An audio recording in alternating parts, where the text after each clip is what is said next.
Okay, ഷെയറഹിം ഇവരിങ്ങനെ അർഹിക്കുന്നുള്ളൂ, ഇവരോട് ഇത് തന്നെയാണ് ചെയ്യേണ്ടത് എന്നുള്ളതാണ് കാഴ്ചപ്പാട്. പ്രതികരിക്കാം.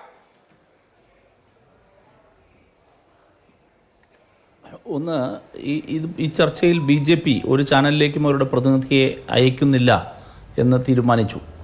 അതുതന്നെ BJPക്ക് മുഖം നഷ്ടപ്പെട്ടിരിക്കുന്നു, വാക്കുകൾ നഷ്ടപ്പെട്ടിരിക്കുന്നു, ഒന്നും വിശദീകരിക്കാൻ കഴിയുന്നില്ല ഈ കാര്യത്തിൽ എന്ന് വളരെ വ്യക്തമായതാണ്.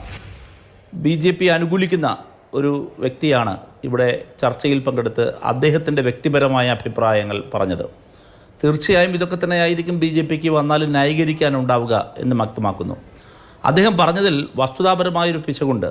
ഒന്ന്, ഇന്ത്യൻ പൗരത്വം ഉപേക്ഷിച്ച് കടന്നുപോയവരാണ്. ഇല്ല, എവിടെ ഉപേക്ഷിച്ചു അവർ? ഇന്ത്യൻ പൗരത്വം അവർക്കില്ലേ? ഇല്ലെങ്കിൽ പിന്നെ എങ്ങനെയാണ് ഇന്ത്യയിലേക്ക് അവരെ ഡിപ്പോർട്ട് ചെയ്തത്? ഇന്ത്യ ഗവൺമെൻറ് എങ്ങനെയാണ് സ്വീകരിച്ചത്?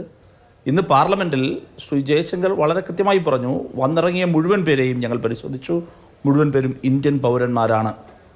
ഇന്ത്യൻ പൗരന്മാരാണ് എന്ന് സ്ഥിരീകരിക്കുമ്പോൾ ഇന്ത്യൻ പൗരത്വം ഉപേക്ഷിച്ച് പോയവരാണ്, അല്ലെങ്കിൽ ഉപേക്ഷിച്ച് വേണ്ടെന്ന് വെച്ച് പോയവരാണ് എന്ന വാദഗതിക്ക് അർത്ഥമല്ല. ഇനി വിദേശത്തേക്ക് പോയെന്നിരിക്കട്ടെ, പോയവർ കുറ്റം ചെയ്തു എന്നിരിക്കട്ടെ, ഇതൊന്നല്ല, ഒരു കുറ്റകൃത്യം ചെയ്തു എന്നിരിക്കട്ടെ, അവിടുത്തെ ജയിലിൽ ഇല്ലെങ്കിൽ അവിടെ നിന്ന് ഡിപ്പോർട്ട് ചെയ്യേണ്ടി വരുന്നൊരു സാഹചര്യമുണ്ട് എങ്കിൽ അന്താരാഷ്ട്ര തലത്തിലുള്ള ഉടമ്പടിയുണ്ട്, അന്താരാഷ്ട്ര തലത്തിലുള്ള കീഴ്വഴക്കങ്ങളുണ്ട്. ആ കീഴ്വഴക്കങ്ങളിൽ എങ്ങനെയാണ് ഇനി അവിടെ പോയി ഒരു രാജ്യദ്രോഹ പ്രവർത്തനം ചെയ്താൽ പോലും എങ്ങനെയാണ് ആ വ്യക്തിയെ, എവിടെയുമുള്ളയാളെ എങ്ങനെയാണ് ട്രീറ്റ് ചെയ്യേണ്ടത്? ഒരു രാജ്യത്തെ ആകെ അപമാനിക്കുന്നതിന് തുല്യമല്ലേ? അറവുമാടുകളോട് പോലും കാണിക്കുന്ന ഒരു ദാക്ഷിണ്യവും ദയയും എന്തുകൊണ്ടാണ് ഇന്ത്യയിലെ ഈ മനുഷ്യർ, എൻ്റെയും നിങ്ങളുടെയും സഹോദരങ്ങൾ അർഹിക്കുന്നില്ല എന്ന് BJP പറയുന്നത്? ഞാൻ BJP പ്രതിനിധിയുടെ ഈ പറയുന്ന പ്രതിനിധിയുടെ അസാന്നിധ്യത്തിൽ ഇവിടെ പറഞ്ഞ ആളുടെ ചർച്ചയിലേക്കൊന്നും ഞാൻ കൂടുതൽ കാര്യങ്ങൾ പറയാൻ പോകുന്നില്ല. ഞാൻ ഇക്കാര്യം പറഞ്ഞ് അവസാനിപ്പിക്കുന്നു. എനിക്ക് പ്രതികരിക്കണമെന്നുള്ളത്, എവിടെ വിശ്വഗുരു? എവിടെ അദ്ദേഹം?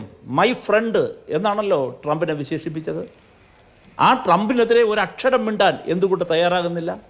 ഇന്ത്യൻ പൗരന്മാർക്ക് വേണ്ടി സംസാരിക്കണ്ടേ? അമേരിക്കയ്ക്ക് ഈ വന്ന 104 പേരും ഇല്ലീഗൽ മൈഗ്രൻസ് ആണ്.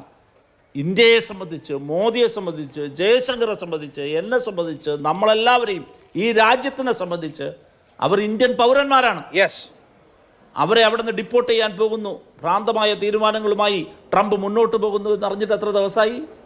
ഇന്ത്യൻ കോൺസുലേറ്റിനും ഇന്ത്യൻ എംബസിക്കും വിദേശ മന്ത്രാലയത്തിനും എന്തായിരുന്നു ജോലി? ആരെയൊക്കെയാണ് ലിസ്റ്റ് ചെയ്തിരിക്കുന്നത്? എത്ര പേരെയാണ് ഡിപ്പോർട്ട് ചെയ്യാൻ പോകുന്നത്? ഇങ്ങനൊരു പ്രശ്നമുണ്ട് എങ്കിൽ ഇന്ത്യൻ എംബസിയുടെ കയ്യിൽ ഇല്ലീഗൽ മൈഗ്രൻസ് ഓഫ് ഇന്ത്യൻസിൻ്റെ ലിസ്റ്റില്ലേ? അവരെ കാണണ്ടേ? അങ്ങനെ കണ്ടെത്തി ഇങ്ങനെ ഒരു സാഹചര്യമുണ്ട് എങ്കിൽ എങ്ങനെയാണത് മാനേജ് ചെയ്യേണ്ടതെന്നുള്ളൊരു റോഡ് മാപ്പ് പരിപാടി നമുക്ക് വേണ്ടേ? ശരി, അവരോട് തന്നെ സ്വന്തം നിലയ്ക്ക് മടങ്ങിപ്പോകാനുള്ള സൗകര്യങ്ങൾ ഉണ്ടാക്കി കൊടുക്കണ്ടേ അവിടെ ഡിപ്ലോമാറ്റിക്കലി? അതിനല്ലേ ഡിപ്ലോമാറ്റിക് മൂവ്? നമ്മുടെ സംവിധാനങ്ങൾ, ഇന്ത്യ അത്ര മോശപ്പെട്ട രാജ്യമാണോ?